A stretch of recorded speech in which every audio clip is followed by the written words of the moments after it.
भारत में लोकसभा चुनाव के लिए अब 2 महीने से भी कम का समय बचा है।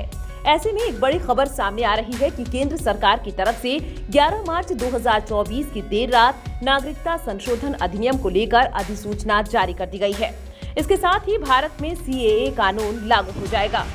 सीएए के लागू होने से भारत के पड़ोसी देश पाकिस्तान, बांग्लादेश और अफगानिस्तान से आए गैर मुस्लिम शरणार्थियों को नागरिकता मिलने का रास्ता साफ हो जाएगा। इस कानून को 4 साल पहले ही संसद के दोनों सदनों से मंजूरी मिल गई थी। यहाँ तक कि इस कानून पर राष्ट्रपति की मुहर भी लग चुकी है, लेकिन उस वक्त सीएए के खिलाफ देश भर में हुए विरोध प्रदर्शन के चलते यह आज तक लागू नहीं हो पाया है। अब हम आपको बताते हैं कि नागरिकता संशोधन अधिनियम से जुड़े 10 ऐसे सवाल का जवाब जिनके बारे में जानना बेहद जरूरी है। सबसे पहले चर्चा करते हैं नागरिकता संशोधन अधिनियम क्या है, प्रमुख प्रावधान क्या है। नागरिकता संशोधन अधिनियम यानी सीएए दिसंबर 2019 में भारतीय संसद द्वारा पारित किया गया था। यह 1955 के नागरिकता अधिनियम में संशोधन करता है। यह अधिनियम 31 दिसंबर 2014 तक पाकिस्तान, बांग्लादेश और अफगानिस्तान से आए 6 धर्मों के शरणार्थियों हिंदू, सिख, बौद्ध, जैन, ईसाई और पारसी को भारतीय नागरिकता देने की बात कहता है। आसान भाषा में समझें तो इस कानून के तहत भारत अपने 3 पड़ोसी और मुस्लिम बाहुल्य देशों से आए उन लोगों को भारतीय नागरिकता देगा जो साल 2014 तक किसी न किसी प्रताड़ना का शिकार होकर भारत आकर बस गए थे। सीएए के अनुसार इन 3 देशों से भारत आए लोगों को नागरिकता लेने के लिए किसी तरह के कोई दस्तावेज देने की जरूरत नहीं होगी। इतना ही नहीं, कानून के तहत इन 6 अल्पसंख्यकों को नागरिकता मिलते ही मौलिक अधिकार भी मिल जाएंगे। हालांकि सीएए से मुसलमानों को बाहर रखा गया है। भारतीय नागरिकता कानून 1955 में अब तक 6 बार संशोधन हो चुका है। पहले किसी को भी भारतीय नागरिकता लेने के लिए 11 साल तक भारत में ही रहना जरूरी था। नए संशोधित कानून में यह अवधि घटाकर 6 साल कर दी गई है। यह बिल जब संसद से पारित किया गया था, उस वक्त ही भारत के अलग अलग हिस्सों में मुस्लिमों ने इसका कड़ा विरोध किया। लेकिन अमित शाह का कहना था कि सीएए किसी की नागरिकता छीनने का कानून नहीं है। उन्होंने कहा कि नागरिकता संशोधन अधिनियम ऐसे लोगों को नागरिकता देने के लिए बनाया गया है जिन्हें पाकिस्तान, अफगानिस्तान और बांग्लादेश में रहते हुए धार्मिक उत्पीड़न का सामना करना पड़ा और वह इससे बचने के लिए भारत पहुंचे थे। आज से 4 साल पहले जब सीएए संसद से पारित हुआ था, उस वक्त ही देश के कई हिस्सों में इसका कड़ा विरोध किया गया। विरोध करने की मुख्य वजह इस संशोधित अधिनियम में मुस्लिम समुदाय को शामिल नहीं किया जाना है। कुछ राजनीतिक पार्टियों ने इसी को आधार मानकर केंद्र सरकार पर जमकर निशाना साधा।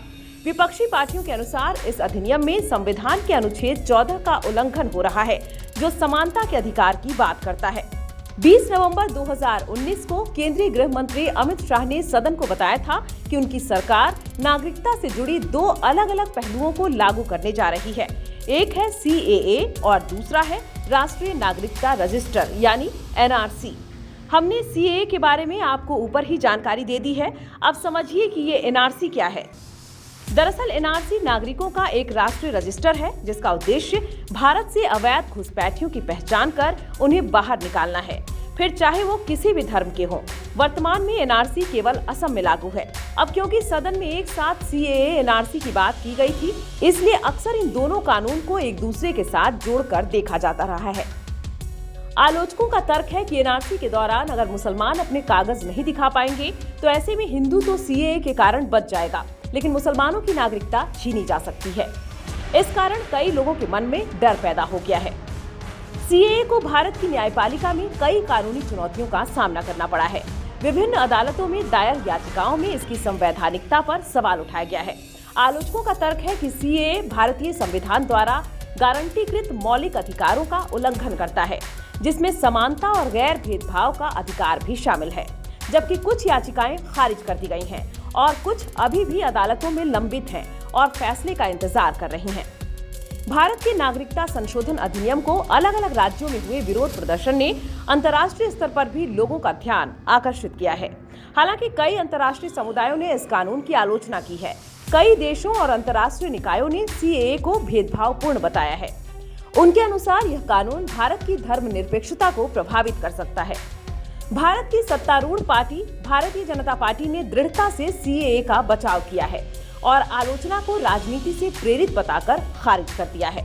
पार्टी नेताओं ने कई बार इस बात को दोहराया है कि इस कानून को लाना एक मानवीय कदम है, जिसका उद्देश्य पड़ोसी देशों के उत्पीड़ित अल्पसंख्यकों को शरण देना है।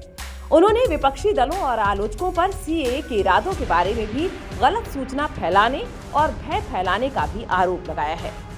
शुरुआत में इसके खिलाफ स्थानीय स्तर पर प्रदर्शन शुरू हुए थे, लेकिन इसने तेजी से गति पकड़ी और धीरे धीरे इसमें विभिन्न समूह और समुदाय शामिल होते चले गए।